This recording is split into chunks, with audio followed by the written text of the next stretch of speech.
Alright, in this video I'm going to be going over what a kernel panic is. What is a kernel panic according to Wikipedia?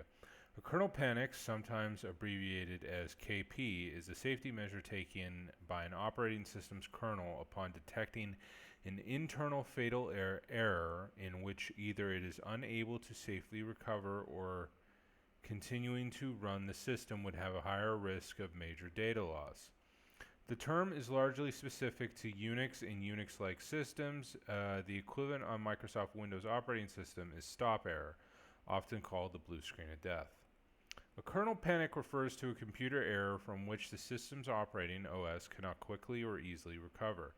It occurs when there is a low-level fatal error and the operating system's kernel is unable to fix it. A kernel panic results in a failure to boot.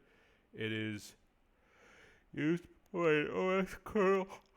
It is used by an OS kernel to alert users to a problem and prevent further issues once detected. During a kernel panic, the OS writes the contents of the kernel to memory, also known as the kernel dump, to the disk. It also stops all CPU operations. To restart operations, the OS reboots automatically or waits for the user to reboot.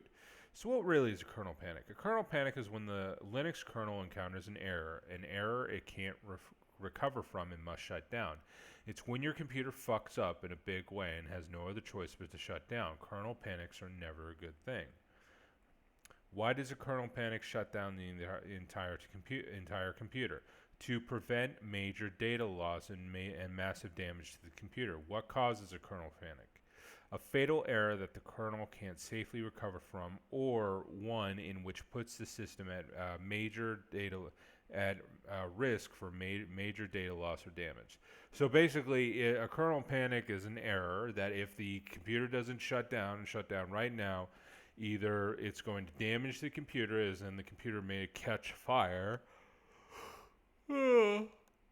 or better, you're going to suffer a major data loss. So, kernel panic is basically the computer's way of saying, I need to shut down right now. Whatever's going on, it's bad news. I need to shut down right now, and so the computer shuts down. So that's what a kernel panic is.